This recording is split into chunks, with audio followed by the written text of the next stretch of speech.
जी नमस्कार, स्वागत है आप सभी का एएन टीचिंग के इस यूट्यूब फैमिली में। और मैं हूं Aditya, an teaching YouTube family की तरफ से। कैसे हैं आप सभी? उम्मीद करते हैं आप सभी अच्छे होंगे। और आज जो हम लोग स्टेट री एग्ज़ाम को टारगेट करते हुए किसी भी सब्जेक्ट के टॉपिक पर बात नहीं करेंगे, बल्कि हम लोग इसमें यह बात करेंगे कि एसटीटी एग्ज़ाम होगा या नहीं। मतलब हम पिछले 2 दिन से जब वीडियो डाल रहे हैं एसटीटी री एग्ज़ाम से संबंधित, उसमें से 40 कमेंट अगर आता है तो उसमें 30 कमेंट यही रहता है कि सर एग्ज़ाम होगा या नहीं। और सभी के मन में ये सवाल है, सभी के जहन में ये सवाल है। ऑब्वियसली जो लोग तैयारी कर रहे हैं, जो लोग लगे हुए हैं, तो उनके मन में तो होगा ही ना कि हाँ परीक्षा होगी या नहीं होगी। अब देखिए 25 तारीख को डेट दिया गया, एडमिट कार्ड जारी कर दिया जाएगा। 25 तारीख को फिर से एक नोटिस दिया गया कि अपरिहार्य कारणों से एडमिट कार्ड जारी नहीं किया जाएगा। कुछ दिनों के बाद में जो है एडमिट कार्ड जारी किया जाएगा। ठीक है, अभी जो है 25 तारीख के बाद में 2-3 दिन एक्स्ट्रा हो गया, लेकिन कोई अभी तक सूचना नहीं है। और ये सवाल सबके मन में है कि आखिर एग्ज़ाम होगा या नहीं होगा। दूसरा सवाल सबके मन में ये है कि सर एग्ज़ाम होगा तो सिलेबस कैसा होगा। ऑब्वियसली जब आप लोग तैयारी कर रहे हैं तो सिलेबस की भी जानकारी आपको होनी चाहिए, लेकिन सरकार देने के लिए इसे तैयार नहीं है। आप सभी को पता भी है ये बातें, है ना। तो यहाँ पर 2 सवाल काफ़ी महत्वपूर्ण है और सभी लोग ये सवाल कर रहे हैं कि सर कब होगा, कैसे होगा, सिलेबस अभी तक नहीं आया, क्या पूछेगा क्या नहीं पूछेगा, सबके दिमाग में ये बातें चल रहा है। बस इसी सवाल का जवाब हम इस वीडियो में देंगे। परीक्षा अब 9 तारीख को होना बहुत कम चांस है, अर्थात 9 तारीख को होने की संभावना परीक्षा का नहीं है। अगर 9 तारीख को परीक्षा होने वाला रहता तो आपको अभी तक एडमिट कार्ड दे दिया गया रहता, या किसी न किसी तरह से सूचित आपको जरूर किया जाता। या बिहार विद्यालय परीक्षा समिति के तरफ से अभी तक कोई लेटर नहीं आया परीक्षा से संबंधित। अभी परीक्षा 9 से 12 तक की जो परीक्षा की बात की गई थी, मतलब 9 तारीख से लेकर के 21 तारीख तक, जो परीक्षा की बात की गई थी, उसमें आपको बता दें कि किसी बिहार सरकार का कोई लेटर नहीं आया था। बस वो पेपर का कटिंग से ही सभी लोग तैयारी कर रहे हैं। ठीक है, लेकिन सभी लोग को ऐसा उम्मीद था कि हाँ परीक्षा होने वाला है, इसीलिए सब लोग तैयारी में लग गए। ठीक, हम तैयारी करा भी रहे थे, लेकिन अब 9 तारीख से परीक्षा होने की संभावना बहुत कम है। ठीक है, और आपको बता दें कि यह डेट आगे ज़रूर बढ़ेगा अगर परीक्षा होगा तो। और दूसरा सवाल ये है कि सर परीक्षा होगा तो सिलेबस क्या रहेगा। तो इसका जवाब बिहार के किसी भी टीचर या स्टूडेंट के पास नहीं है। और कोई भी बताएगा आपको तो अनुमान के साथ में बताएगा। हम ये नहीं कहेंगे कि हम बहुत ज़्यादा जानकार हैं और आपको हम सिलेबस के बारे में जानकारी देंगे, नहीं देंगे। क्यों? क्योंकि बोर्ड के द्वारा कोई आधिकारिक सूचना है ही नहीं इसके बारे में। और बोर्ड के द्वारा जब कोई आधिकारिक सूचना नहीं है तो कोई भी व्यक्ति अपने मन से जवाब नहीं दे सकता है। जैसे हम भी सामान्य व्यक्ति है तो हम कैसे जवाब देंगे, कोई नहीं दे सकता। अगर कोई यूट्यूब पर आके बोलता है कि ऐसे पूछेगा तो वो गलत है। ठीक है, वो ऑथेंटिक नहीं है। हाँ, जो लोग बोल रहे हैं वो पूर्व अनुमान के आधार पर बोल रहे हैं।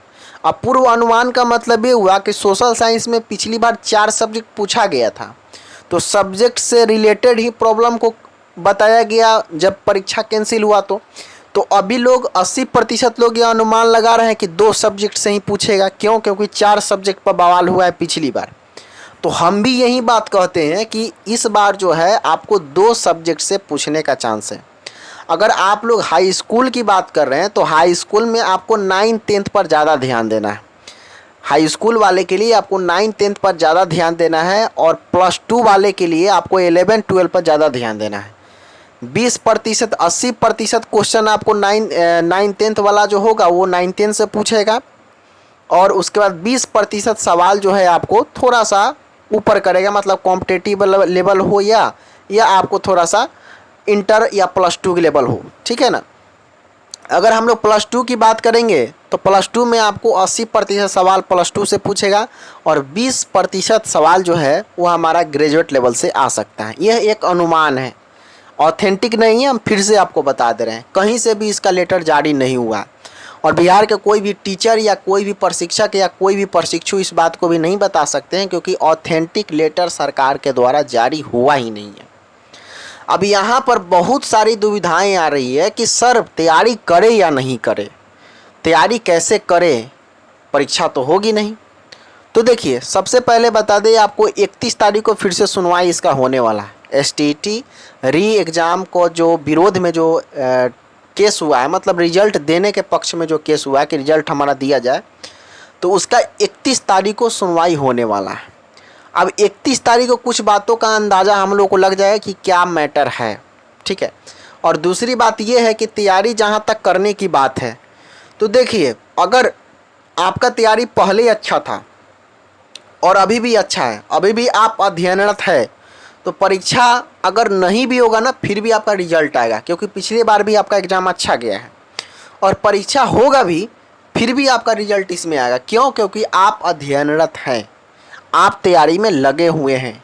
और जिसका पिछली बार में 60 नंबर, 65 नंबर, 64 नंबर आया है, उसका फिर इस बार जो है 60 नंबर, 65 नंबर, 64 नंबर ही आएगा, क्योंकि वह व्यक्ति सक्रिय नहीं है, वह व्यक्ति एक्टिव नहीं है। ये हम 98% केस में ये बात कहें। 2% हो सकता है एक्सेप्शन, कि गलती से किन्हीं लोगों का 60-65 नंबर पिछली बार आ गया हो, लेकिन इस बार अच्छा मार्क्स वो ला पाएंगे, है ना। अब यहाँ पर बात आती है कि ऑनलाइन और ऑफलाइन, परीक्षा ऑनलाइन होगी या ऑफलाइन। तो देखिए, इसके बाद में जब भी एग्ज़ाम होगा, वह एग्ज़ाम जो है आपको ऑफलाइन नहीं होगा। एग्ज़ाम जब भी होगा तो आपको ऑनलाइन ही होगा। और ऑनलाइन का सबसे बड़ा ये है कि ऑनलाइन जब एग्ज़ाम होगा तो उस पर केस होना बहुत मुश्किल हो जाता है। अगर ऑफलाइन की बात करें तो ऑफलाइन में ही सब ये सारा मुद्दा आपको छिपा रहता है कि यहाँ केस हो गया, क्वेश्चन आउट हो गया, ये हो गया, वो हो गया। लेकिन ऑनलाइन में आप ये सब चीज़ें बहुत कम आपको देखने को मिलता है। तो इसके बाद जब भी एग्ज़ाम होगा वो आपको ऑनलाइन मोड में ही होगा। तो हम तो आपको बस यही कहेंगे कि आप जो है पढ़ते रहिए। परीक्षा नहीं भी होगी फिर भी आपका रिजल्ट आएगा, अगर परीक्षा होगी भी फिर भी आपका रिजल्ट आएगा, क्योंकि परीक्षा होने पर आपका तैयारी अच्छा है और नहीं होने पर क्या है कि आपका परीक्षा अच्छा गया है पहली बार, ठीक है।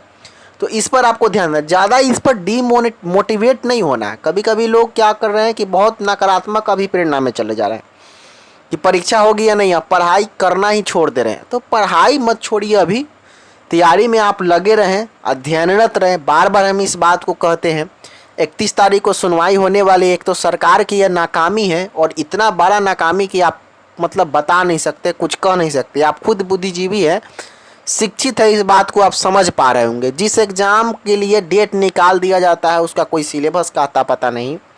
जिस एग्ज़ाम के लिए 25 तारीख को बोला जाता है कि एडमिट कार्ड दिया जाएगा, उसका कोई एडमिट कार्ड का आता पता नहीं, ना ही कोई सूचना कि हाँ परीक्षा लेंगे या नहीं लेंगे, एडमिट कार्ड कब देंगे या ना देंगे। तो आप समझ सकते हैं कि कितना ज़्यादा दुखद है। मतलब हम इसमें आपको क्या बताएं, आप खुद समझदार हैं। तो ये एक तरह से बहुत ही मतलब असहनीय है, मतलब सहन करना इसको बहुत मुश्किल है। सरकार के लिए, विभाग के लिए निंदनीय है ये बातें कि आप परीक्षा ले रहे हैं, एडमिट कार्ड जारी करने के लिए आप डेट नहीं बता रहे हैं, सिलेबस नहीं बता रहे हैं, ऑनलाइन होगा या ऑफलाइन होगा, किससे पूछेगा, कहाँ से पूछेगा, कोई गाइडलाइन नहीं। मतलब आप समझ सकते हैं किस तरह से व्यवस्था है। तो व्यवस्था को आप कब तक घेरते रहिएगा। और व्यवस्था का एक दिन अंत भी हुआ, जो ज़्यादा अत्याचार किया है उसका अंत होना तय है, और इसका भी अंत होना तय है, ये आप जान रहे हैं, आपको पता भी है। तो निश्चित रूप से डीमोटिवेट ना हो, नकारात्मक अभिप्रेरणा की तरफ मत जाए। तैयारी कुछ दिन और बरकरार रखें। फाइनली 5-6 दिन के बाद हम लोगों को पता चल ही जाएगा कि एग्ज़ाम होगा या नहीं होगा, कैसे होगा, क्या होगा। 31 तारीख को हमारा केस का भी सुनवाई है। केस भी सुनवाई में कुछ मैटर हमारे सामने आएगा कि हाँ क्या स्थिति है, क्या परिस्थिति है। उसके बाद जो होगा अपना डिसीजन सबको ही ले लिया जाए। लेकिन अभी जो है आप तैयारी को चालू रखिए, तैयारी में रहेंगे तो अच्छा होगा। केबीएस का वैकेंसी भी आ रहा है, केबीएस का जल्द ही वैकेंसी आने वाला। तो पढ़ाई कभी भी आपका व्यर्थ नहीं हो सकता है। सत्य परेशान हो सकता है, पराजित नहीं। आपके पास जानकारी है तो आप कहीं भी नौकरी ले सकते हैं, है ना। लेकिन आप कहेंगे कि सर यहाँ पर क्यों नहीं, क्योंकि यहाँ की सरकार निकम्मी है, आपको पता होगा ये बातें। देने का मन नहीं है और नहीं चाहती है कि हम बच्चों को गुणवत्तापूर्ण शिक्षा दें, एक अच्छे शिक्षक स्कूल में रखें। नहीं चाहती है ये बात, सीधी सी बात है। और नहीं चाहती है इसीलिए आपका बहाली वो नहीं करती है। लेकिन अंत तो होना तय है। कब तक आखिर यह चलेगा? विडंबना जो सरकार चला रही है कि ऐसे करेंगे वैसे करेंगे, कब तक चलेगा आपका ये? कभी न कभी तो आपका अंत होना तय है। तो अंत तो आपका निश्चित है, क्योंकि एजुकेशन डिपार्टमेंट को आपने इस तरह से बर्बाद किया है कि कहीं से भी वह सही दिखने लायक नहीं है। तो आप खुद समझदार हैं, खुद समझ सकते हैं। छोटे मोटे प्रश्नों का जवाब हम इस वीडियो में दिए हैं। बहुत ज़्यादा कमेंट आ रहा था, तो हमने सोचा कि वीडियो बनाकर आपको समझाने का हम कोशिश करें।